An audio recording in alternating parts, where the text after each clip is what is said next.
and learn session, as Dagmar, who was supposed to host, she was unable to make it because of private reasons.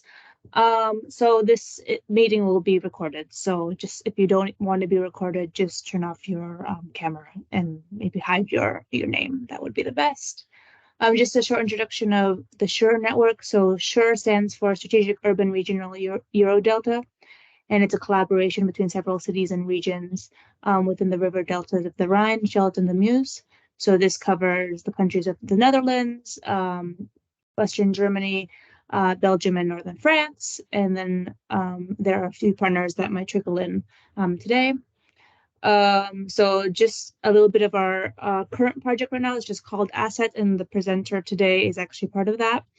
And it's where we're exploring a spatial strategy for the Euro Delta, see if it can boost the circular built environment for said macro region, the Euro Delta. So we've submitted a proposal this past summer for Interreg Northwest Europe, and it consists of 11 partners in total, led by the city of Amsterdam, and approximately 30 associated partners, ranging from municipalities, academic institutions, businesses, business organizations across the Euro Delta. And then these sessions here, the meet and learns, are typically done once a month, and it's part of a webinar series where we explore best practices in the context of the circular built environment within Northwest Europe. And then, we had a break over the summer, so we're starting it up again. So today we have a presentation by Simon Jenniches. I probably said that wrong. And then I just have a quick bio about him. So Simon studied economic geography with a focus on economics and innovation in Aachen and Lorraine. He completed his PhD on the energy transition at Utrecht in 2020. After 4 years of working in research and policy, consulting in the field of sustainable development, Simon started to work at Krefeld Business, which is an economic promotion agency for the city of Krefeld, as an international project manager. His tasks are supporting international enterprises in their internationalization, as well as international projects, mostly in the field of economic development and innovation. So that includes the field of biotechnology and sustainable buildings in the Dutch-German border region. So today he'll be speaking on the best practice of healthy buildings and how they drive sustainable transition in the Dutch-German border region, and why especially our region is suitable for innovation in the construction industry. So before you start, Simon, maybe you want to just briefly describe your organization, Krefeld Business.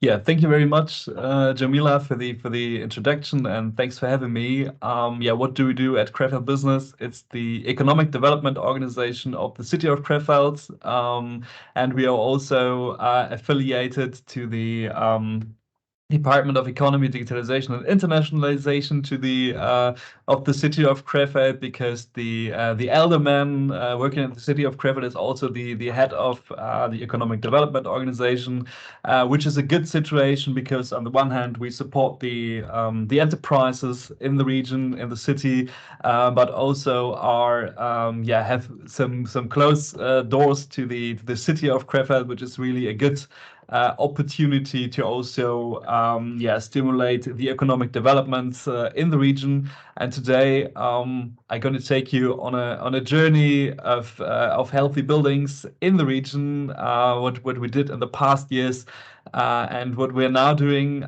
Maybe for your understanding, the project is now called the Healthy Building Movement, but we are working on that field since 2018 or late 2017 in the region, and it was then called the Healthy Building Network. It was an Interreg project, a European project, and we now started a new project from the beginning of July. So I present you some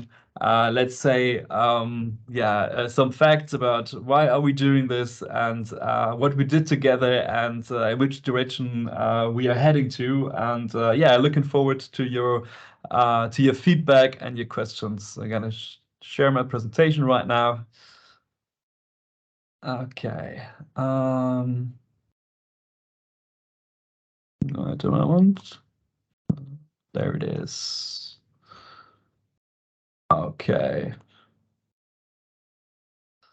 So are you able to see the presentation right now? I think so. Yes. Okay, but I should switch it. Oh, wait a moment. Gonna check it that you see the whole presentation. I'm gonna open it again. Sorry for that.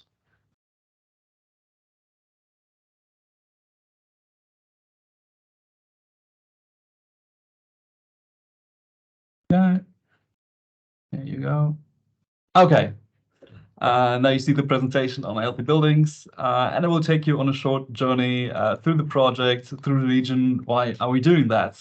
So the title is Stimulating the Building Sector Innovation Ecosystem in the EU region. And as you all are working in the construction sector, you may know that innovation is not always the easiest task if you talk with the construction industry, because as you know, they have a lot of work to do, lots of projects. Well, they had in the past years, and it was very hard to talk with them about maybe other approaches, how they could build in a different way.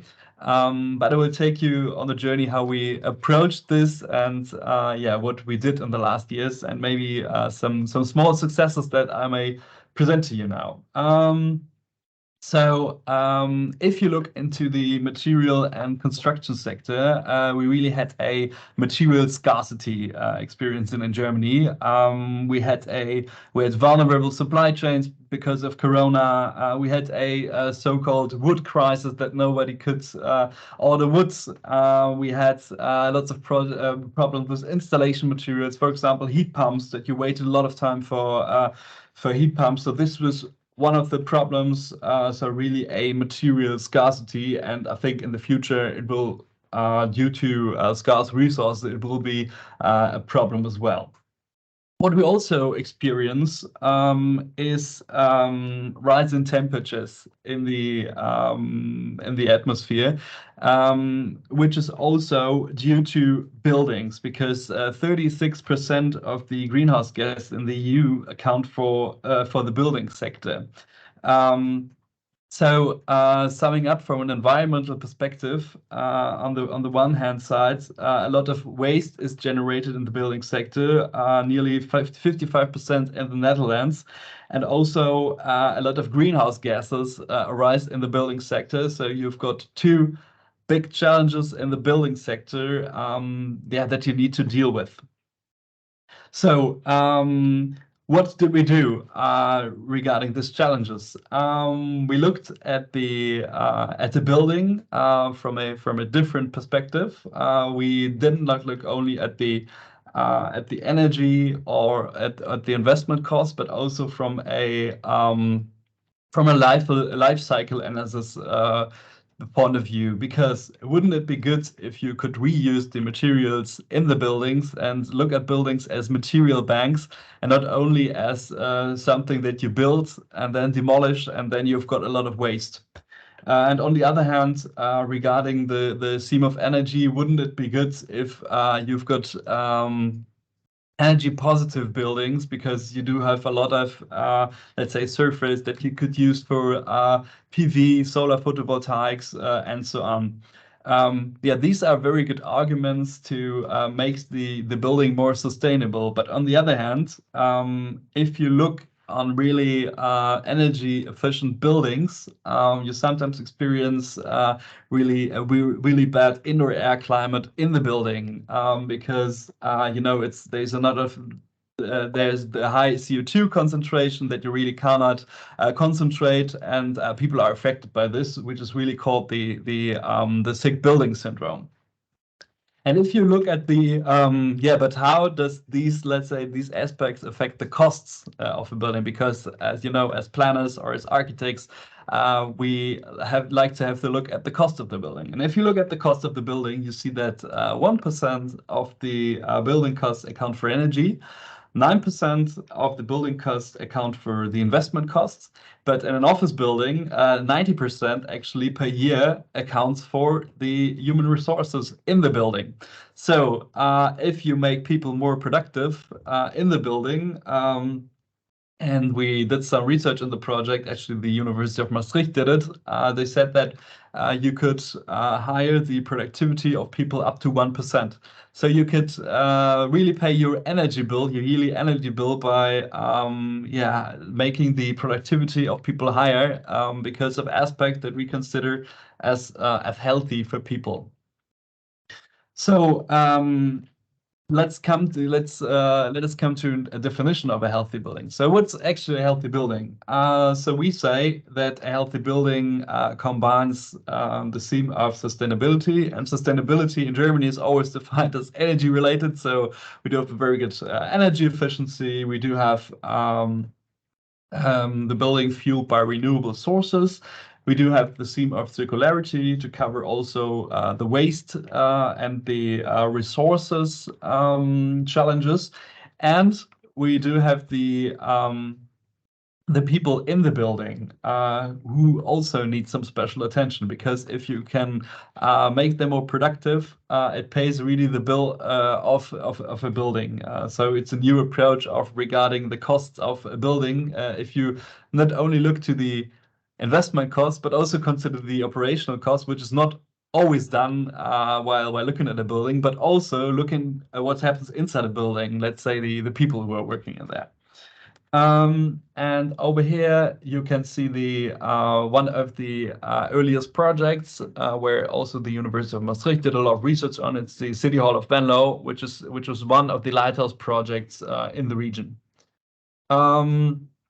So if you look into literature, you see that there are 5 factors influencing people in the building. This is lighting, this is acoustics, this is indoor air quality, thermal comfort, and look and feel. So these are really yeah, qualitative aspects which makes people really feeling well in a building. And you can influence this by choosing the right materials, having good installations like sensoring, having some green elements in the building or water in the building. And if you look at the, let's say, look and feel aspect, I think this needs some explanation. If you have got some elements, natural elements in your building, for example, a green indoor air or green indoor elements, you're actually feeling better. Or if you've got some wooden panels, it actually influences your pulse positively. So these are really aspects who are measurable and which really makes the people more productive, or let's say at least more comfy.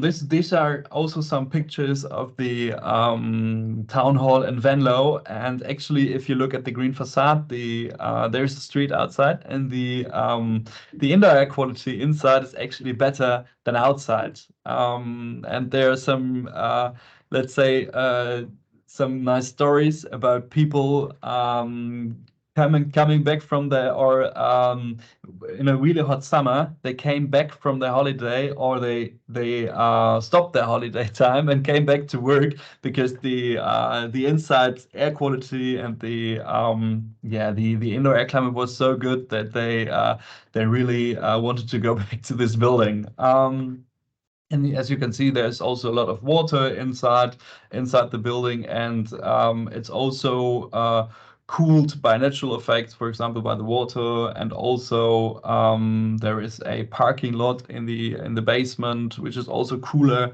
And there is also a lot of circulation in the building. I think 16 times per hour or so. The whole air in the building circulates, which is really a very good feeling. Yes, and what is the healthy building movement doing? We build a cross-border ecosystem. We create awareness among, let's say, parties who want to have a new building or who want to renovate their building. That health is really a very important aspect.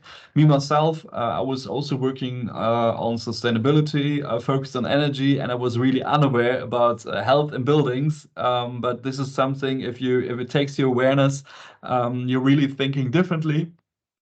but it's also about knowledge creation. It's about if you've got the awareness, then you've got really some huge demands on these buildings that we experience this in our region. But you also need to strengthen the supply side to inform the construction industry or the producers of materials about the benefits of healthy buildings. And I think these may be also front runners in a new let's say, more healthy construction industry. And what we do is also to connect supply and demand. So if we know that there is a project in the region or outside the region, we speak to people on the construction industry and say, okay, this may be a project for you, or if some clients would like to build healthy, we connect them to suppliers and also to people, to architects who can help.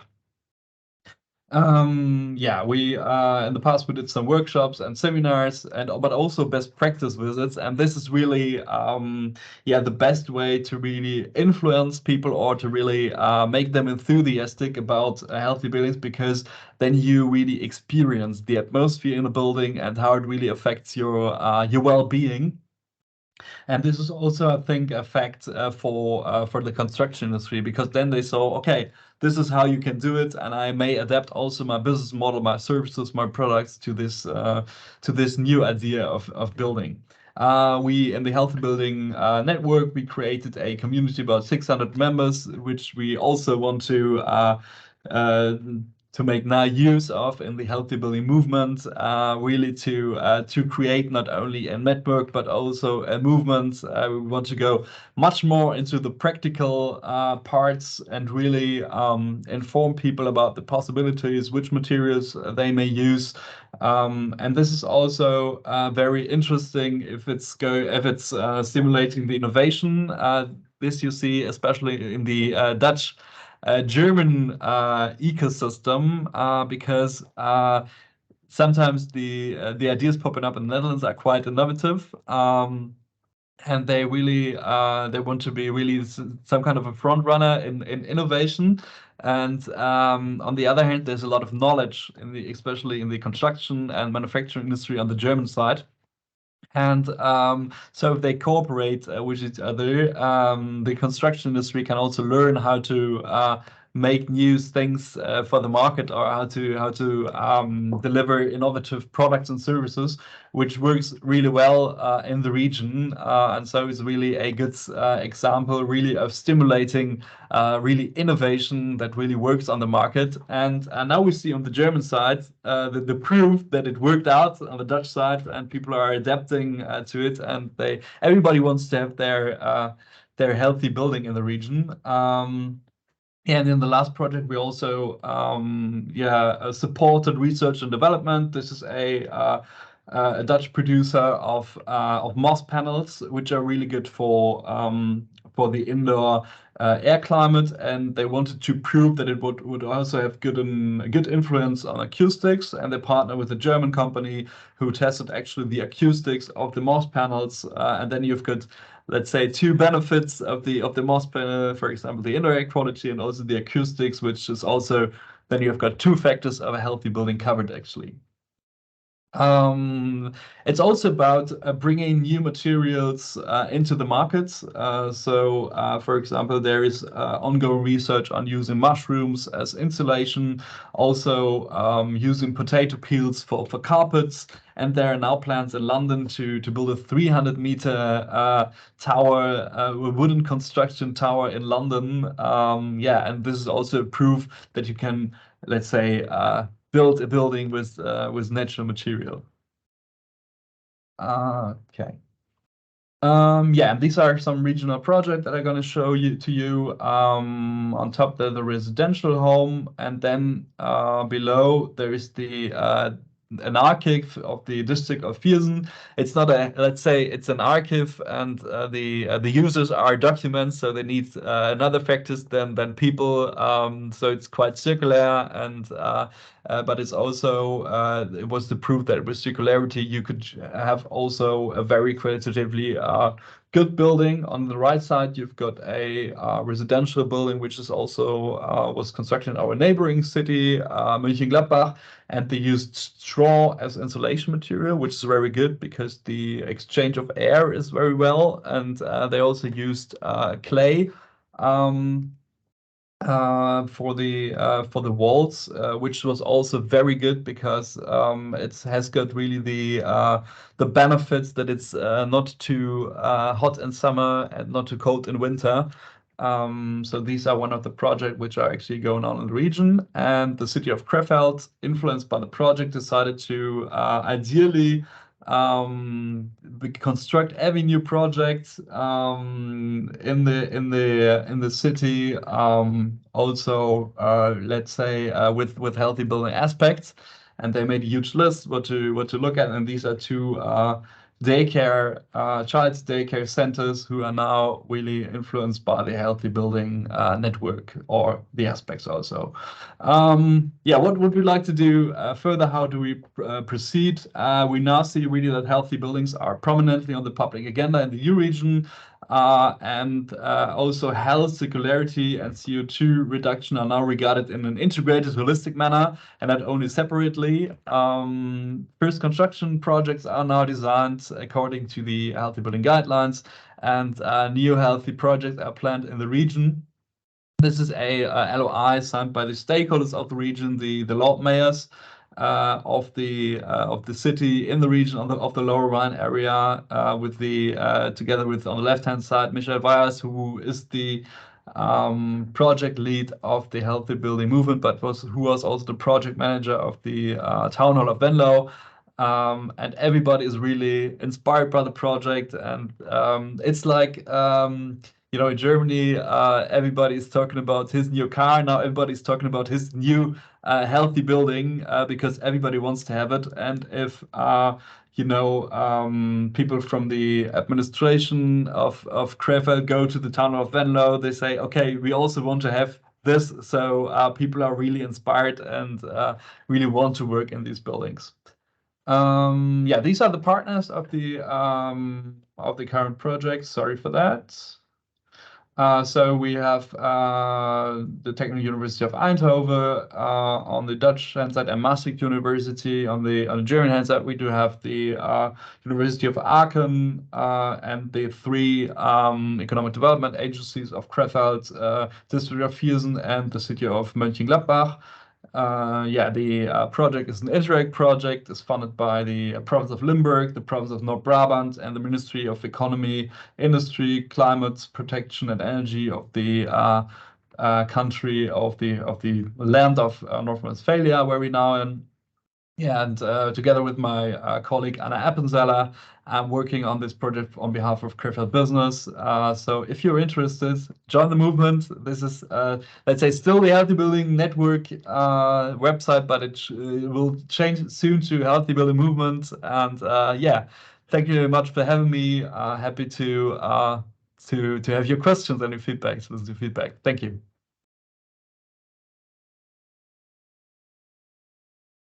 Thank you very much, Simon. That was very insightful. I actually learned a lot. This is time for questions. I bet no one has any questions to kind of start the discussion. Alexander? Thank you for this interesting presentation. I'm wondering, what kind of interactions have you had, or has the network had with planning agencies,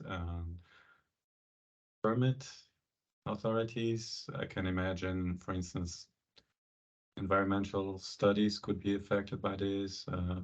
How has the whole movement been impacting the operations of those organizations?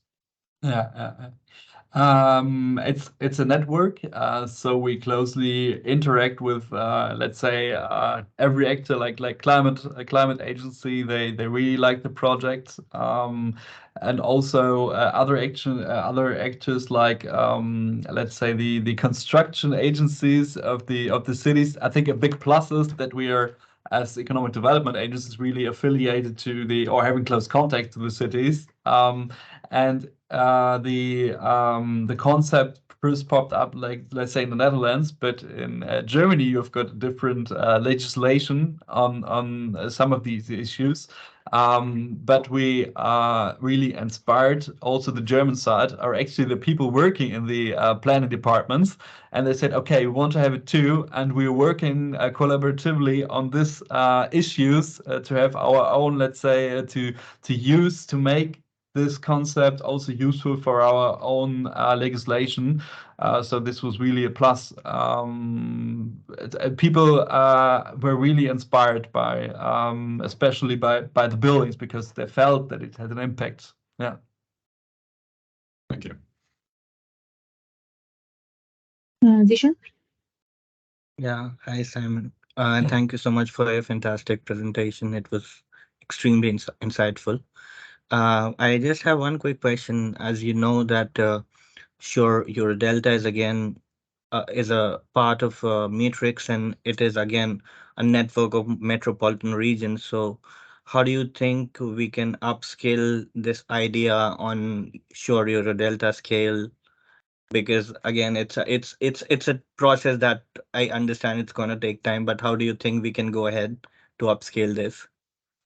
Yeah, I think the thing is that there are 600 members on the Dutch and German side on the who are active really members of the Healthy Building Network actually, and we want to also to integrate them into our Healthy Building movement. So I think in the scene, it's in the Dutch-German border region actually it's very known the network, but of course we want to in our new project bring it really up to European scale. And I think if you look into, like, let's say circularity or let's say things that enterprises in our region cannot do, actually, it's good to have it really in the macro region. I think this is really a plus of working together, and we are very much willing to cooperate and making it really a let's say Northwestern Europe movement. So this is really also planned, and also we need some support because sometimes it's also with regard to legislative issues. In some parts of Germany, it's allowed to have a let's say a certain number of meters built by or stories built by of a wooden construction. In other parts, you have not these legislation. So these are some things where we may also get in contact with the legal departments or approaching the ministries of construction and talk with them about these issues. So I think we also need some mutual support and cannot do it on our own. I also have a question that kind of piggybacks onto that, is because you have projects in both the Netherlands and Germany, also along the border, do you basically experience any major differences when it comes to implementing these projects that could be more like legislative and even bureaucratic or even spatial? And how do you adjust to that kind of situation? Hmm. Um, it's sometimes it's like yeah, it's not it's so easy to explain. Let's say on the Dutch hand side, people want to innovate, and maybe sometimes the municipalities are a bit smaller than in Germany, and so it's maybe easier to have, let's say, a lot of people working on this field and working together. So there's a lot of communication. And in Germany, it's sometimes harder, but if you get to the right people and inspire, let's say, different levels on municipalities, it also works very well. In Germany, it takes some time, but after this time really need some time, but after this time it really works out, and then a lot of people are working on this field, and I think we experienced that. Yeah, there's a lot of innovation or innovative thinking in the Netherlands, but there's also a lot of technical expertise in Germany, and everybody can benefit from each other. Yeah. Thanks. Stephen?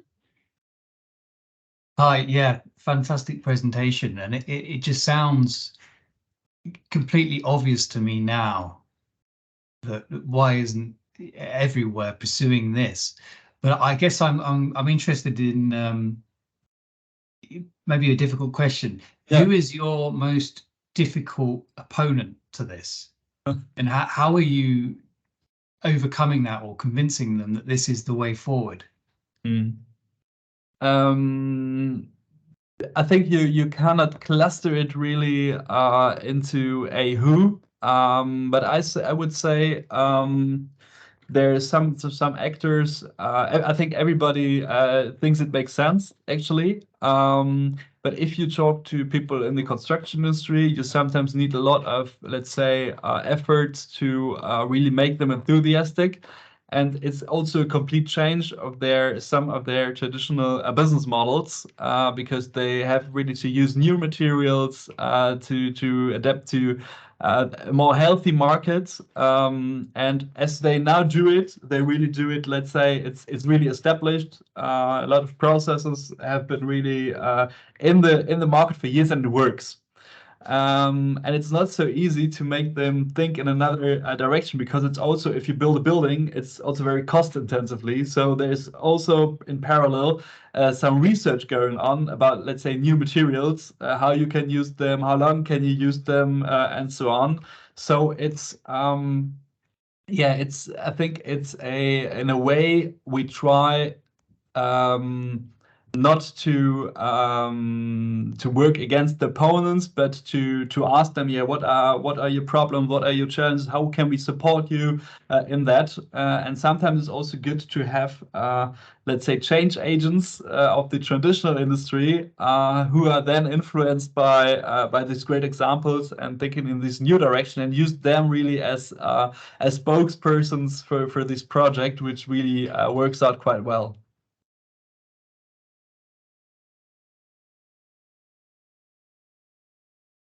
Emma, you have a question? Hi, Simon. I'm interested in the question of what you can do with buildings that already exist and how can you make them more healthy. I was later on in the presentation, I only saw presentation after 20 minutes, but can you say more about this renovation and how you can make it more healthy? Yeah, of course. I think it's harder than with a new building, but a lot of buildings are already built, and we are also take into account, of course, buildings who are existing buildings, and then you can use some measures. Let's say I think you need to look into the materials who are used. If you've got substances which are really bad for your health, you may demolish them or take them out of the construction. And on the other hand, you can use some elements such as indoor plants, moss panels to make the acoustics better. There actually exist some quite good example also in Krefeld, one enterprise which is called Interface. It's really a partner of our Healthy Building network, and they had a really old historical building that they transformed into a let's say nearly healthy building. Which is really great because they used some natural elements. They used also some water there, which was really good for people experience this in the building. It's let's say, to sum it up, it's harder. It's doable, but not to the extent as a new healthy building. Yeah.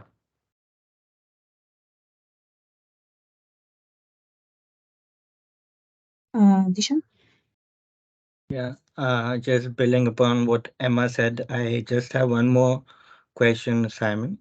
And one of your slides, you mentioned that what I really liked on that slide was you said looking buildings as a material bank, Yeah. particularly if you're thinking for the circularity of materials and everything. So, I would like to know how are you building some kind of a digital inventory or something from where we can, like you also mentioned, one of your major goal is for meeting the demands and the supply. So are you creating like a digital inventory where you understand what are the materials that can be recycled and then putting them in the demand for the for the users?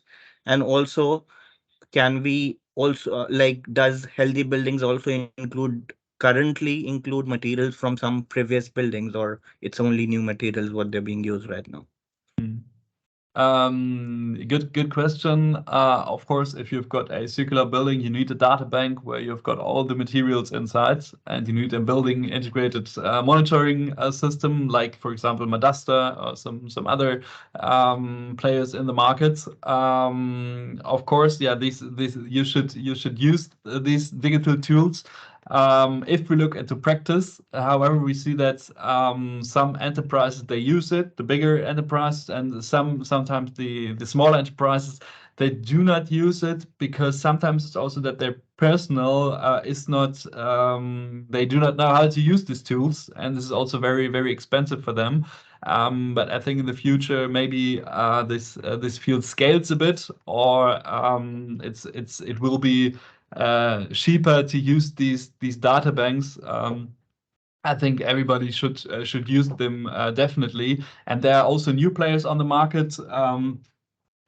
For example, Concular in Germany, which is also a startup where you can buy already used materials. I was always thinking, okay, there is no market for it, but now there's really an evolving market where you can really buy already used materials, which is perfect if you can really use them again.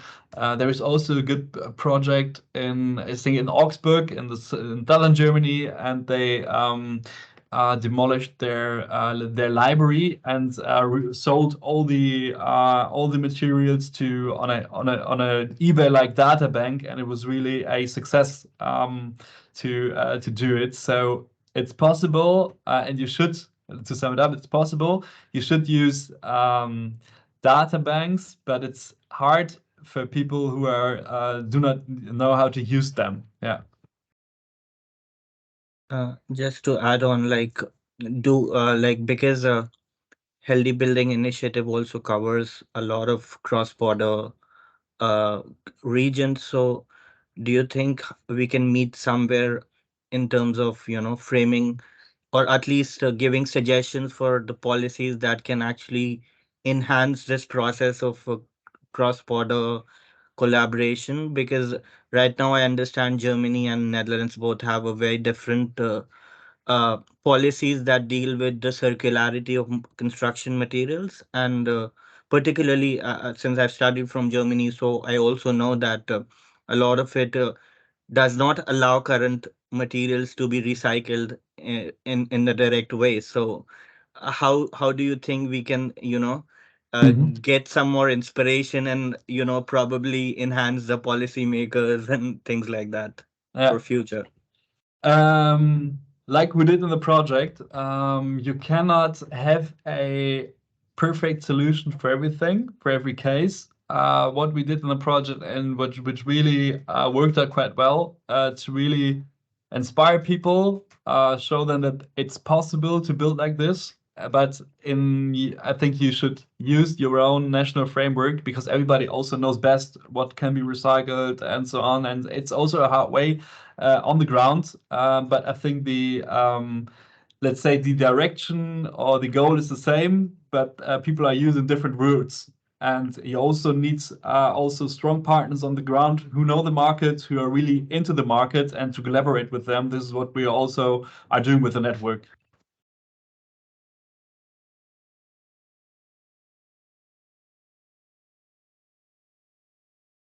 Great. Anyone? Oh, someone's coming in now. I think we're. Oh, I think I see something in the chat.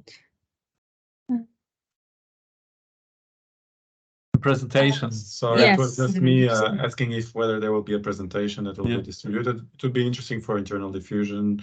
And also, I guess maybe there exists in the network a good practice document, a reference document or manual that would also be interesting to reference. Yeah, I'm not sure. I'm not sure about every right of the pictures in the presentation, but you're free to really access the website, where we also have got some fact sheets and also a business model that you can use to build healthy buildings. It's healthybuildingnetwork.com. I think you will change to Healthy Building Movement, and you find, I think, everything on this on the website. Perfect. Thank you. Alexander, can you explain maybe whether this is also something in Belgium?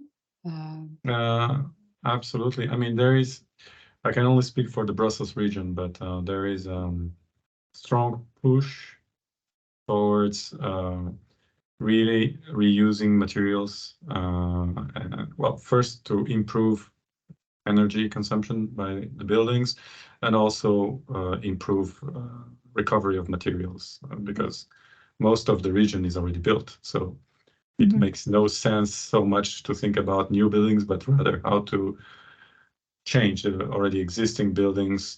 So these are precisely the preoccupations we have. And on our side, we are trying to push the healthy agenda, and we have been in contact also with French initiatives on this side. So it's interesting to see how it's going along up in the north. So the focus seems to be a bit different, but it's the same idea. So for us, it's very interesting to see how this agenda is being pushed in different places. And we would like to marry both. For health is, I think, a bit undervalued or underappreciated at the moment. So if we can couple with other agendas which are already being quite well accepted by the construction sector, because here in Brussels there has been a very tight cooperation with the construction sector, which is fortunately quite well organized, and they even have a research institute. So it has been actually quite productive to work with them. So yeah, but this healthy angle, which I'm sure that it's already been studied, but would be an interesting addition. And of course, questions like materials, what kind of guarantees can recycled materials offer? It's even in terms of insurance contracts, it's very complicated. So these are issues which have been the focus of work for already, I think, 10 years here. But the healthy aspect, not so much. So this is very interesting for us. Thanks, Alexander. Was just wondering. Thank you. Yeah, we are European. We consider ourselves also as a European project, and yeah, we love to cooperate also with other let's say initiatives, and I think we've got the same goal. So let's join forces. Absolutely. Great. Yeah, I think it's been quite insightful and productive, this conversation, and especially the connection between the different regions that make up the Euro Delta. So that's great to hear that potential collaboration. Like we only have a couple minutes, so if anyone has any questions, or like it's almost 1 now. Or we can always end here, whatever is the best. Just maybe I would like to ask Simon, what would be the one final key takeaway which you would recommend for us, for sure, Euro Delta region from this project? What learnings can we take forward? The first would be collaboration is key. Yeah. Cannot do it alone.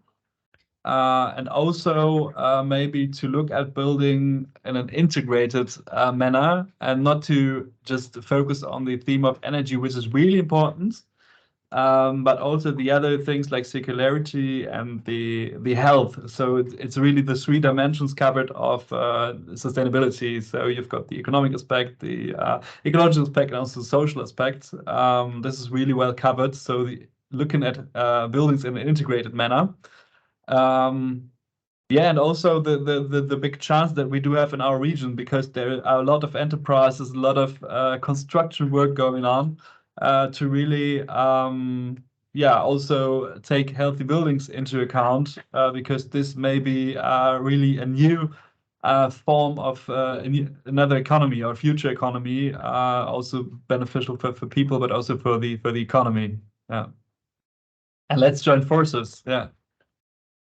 Great, thank you. I think we'll end there. So I think the next session will be next month. I don't know, Dishan, do you know the details about that one?